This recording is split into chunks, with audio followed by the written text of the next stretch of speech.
दोस्तों क्या आप जानते हैं कि दुनिया में ऐसी कौन सी वाटर शिप है जिसका वजन 8000 हाथियों के वजन के बराबर है, और अगर क्यों इस क्रूज को एक आलिशान महल के बराबर बताया गया है। आज हम ऐसी ही कुछ आलिशान क्रूज शिप्स के बारे में बात करने वाले हैं जो अपनी खूबसूरती के लिए जानी जाती है। Number 1, MSC Meraviglia cruise ship. ये एक ऐसी शिप है जो मॉडर्न शिपिंग इंडस्ट्री में किसी आलिशान महल से कम नहीं है। अगर इसके अंदर के कंस्ट्रक्शन की बात की जाए तो इसके अंदर दुनिया की हर एक सुख सुविधाएं मौजूद है। इस क्रूज की सबसे खास बात यह है कि इसमें कई हफ्तों तक 7000 से ज्यादा पैसेंजर्स आराम से रह सकते हैं। इस शिप में लोगों के एंजॉयमेंट पर भी काफी ध्यान रखा जाता है और यहाँ पैसेंजर को किसी भी चीज की कोई कमी नहीं होती है। इसके अलावा इस क्रूज में फिटनेस सेंटर, कसिनो और 2500 से भी अधिक स्वीट रूम्स है। इन सब से भी अगर मन नहीं भरा हो तो आपको बता दें कि इसके अलावा यहाँ पर open terrace, swimming pool, water park और रेस्टोरेंट्स भी है। इतना नहीं दोस्तों, इन सबके अलावा यदि आपका मन घबराए तो आपको कहीं और जाने की जरूरत ही नहीं है, क्योंकि इसी क्रूज के अंदर एक शॉपिंग मॉल की भी व्यवस्था है जहाँ आप शॉपिंग करके अपना मन बहला सकते हैं। इन सब सुख सुविधाओं से बने इस क्रूज में एक बार में 7000 से भी ज्यादा लोग आ सकते हैं। अब सोचिए, अगर हम 7000 लोगों की बात कर रहे हैं तो ये एक छोटे से गांव के बराबर का क्रूज होगा। मतलब हम ये कह सकते हैं कि ये क्रूज एक छोटे से गांव की आबादी को अपने अंदर समेट कर बैठा है। चलिए अब जानते हैं कि उसको बनाने के लिए कितनी जद्दोजहद का सामना करना पड़ा और कैसे इस शानदार क्रूज को बनाया गया। इस क्रूज को बनाने के लिए 8250 करोड़ रुपए की लागत लगी। शिपिंग कंपनी ने फ्रांस की एक कंपनी को इस क्रूज को बनाने का जिम्मा सौंपा। वो एक ऐसा क्रूज बनाना चाहते थे जो दुनिया में बाकी दूसरे क्रूज शिप के मुकाबले स्टेबिलिटी से बेहतर हो, यानी कि जब वो चले तो उसमें जरा सी भी वाइब्रेशन ना हो। कहने का मतलब ये है कि ये बिल्कुल भी एहसास ही ना हो कि आप पानी के ऊपर चल रहे हैं या जमीन पर। यहाँ तक तो सब ठीक था, लेकिन MSC की एक शर्त थी कि उन्हें ये क्रूज शिप 4 साल के अंदर तैयार चाहिए। और तो और उन्होंने अपनी एक शर्त और भी रखी कि अगर दिन गए समय पर ये शिप बनकर तैयार नहीं हुई तो डेडलाइन के ऊपर एक दिन भी होने पर उन्हें जुर्माने के तौर पर 1 लाख यूरोज देने होंगे। अब आप सोच रहे होंगे कि इतने कम समय में इतना बड़ा समुद्री जहाज कैसे बनाना हुआ मुमकिन। तो चलिए जानते हैं इसके पीछे की कहानी। दोस्तों, STX को इस बड़े से पहाड़ को खड़ा करने का जिम्मा सौंपा गया था। इसको बनाने में बहुत सारी नई टेक्नोलॉजी का भी इस्तेमाल किया गया। 4 साल के दिए गए लिमिटेड टाइम में 2 साल तो जहाज को बनाने की प्लानिंग में ही बीत गए। खैर 2015 में इस जहाज का कंस्ट्रक्शन शुरू किया गया, जिसे 2016 तक तैयार करके देना था। आखिर इसे 2016 में ही बनाकर खड़ा कर दिया गया। Number 2, Queen Mary 2 QM2। दूसरे नंबर पर हम बात करने जा रहे हैं क्वीन मैरी 2 शिप की, जिसको QM2 के नाम से भी जाना जाता है। इस शिप का नाम 1936 में चलने वाले RMS मैरी क्वीन के नाम पर रखा गया था। महारानी एलिजाबेथ द्वितीय की रिटायरमेंट के बाद यह शिप इंग्लैंड के साउथहैम्पटन से अमेरिका के न्यूयॉर्क शहर में ऑपरेट होने वाला एकमात्र है। इस जहाज में एक शानदार स्विमिंग पूल है जो कि बिल्कुल ओपन एरिया में है। इस शिप की कॉस्ट की बात करें तो $890 मिलियन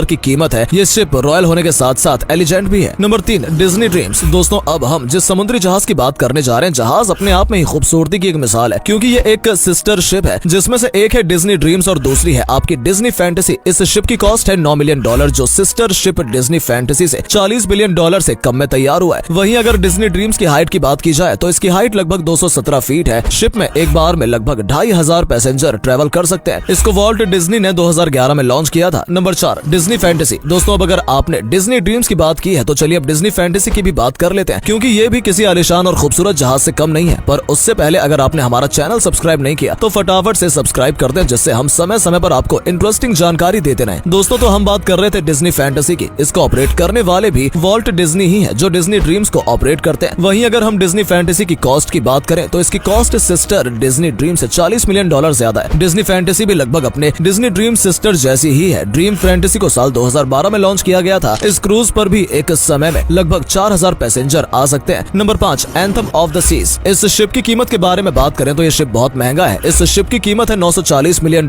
वहीं अगर हम इस शिप के वेट की बात करें तो इस शिप का वेट है 1,68,000 टन। इस शिप में एक बार में 1480 पैसेंजर एक साथ सफर कर सकते हैं। ये शिप बहुत ही यूनिक तरीके से बनाया गया है कि इसे देखकर ऐसा लगता है मानो हम स्वर्ग में आ गए हो, क्योंकि यहाँ हर एक चीज का खास ख्याल रखते हुए पैसेंजर्स की हर एक डिमांड को पूरा किया जाता है। यानी कि हम ये कह सकते हैं कि हम अपने लाइफ के मेमोरेबल पल अगर जीना चाहते हैं तो हमें एक बार इस शिप पर जरूर जाना चाहिए। Number 6, Harmony of the Seas. इस शिप की तुलना भी महंगे क्रूज शिपों में की जाती है। ये शिप 2016 में लॉन्च किया गया था। इस शब्द का शाब्दिक अर्थ है सामंजस्य से, यानी तालमेल। वहीं अगर इसकी लंबाई की बात की जाए तो इसकी लंबाई 1178 फीट है। इस शिप की खास बात यह है कि इस शिप में दूसरी शिप को देखते हुए ज्यादा पैसेंजर ट्रेवल कर सकते हैं, यानी कम से कम 8000 पैसेंजर एक बार में इस शिप में ट्रेवल कर सकते हैं। और वहीं अगर ये बात की जाए इस शिप के वेट की तो वो 2,27,000 टन। अब बात करते हैं इस शिप के कॉस्ट की। कीमत है $1.35 मिलियन और इसको एडवांस भी कहा जाता है, क्योंकि इससे अपनी नई नई टेक्नोलॉजी का इस्तेमाल किया गया है। तो दोस्तों, ये थे कुछ यूनिक और बेहतरीन शिप्स जिनके बारे में आज हमने अपने इस वीडियो में जिक्र किया है। आप हमें कमेंट बॉक्स में जरूर लिखकर बताएं आपको कौन सी शिप सबसे ज्यादा अच्छी लगी और कौन सी शिप पर आप कभी न कभी जाना जरूर चाहेंगे। दोस्तों हम आपको अपने अगले वीडियो में फिर से मिलेंगे। आपसे रिक्वेस्ट है, अगर आपने हमारे चैनल को सब्सक्राइब नहीं किया हो तो सब्सक्राइब कर दें। धन्यवाद।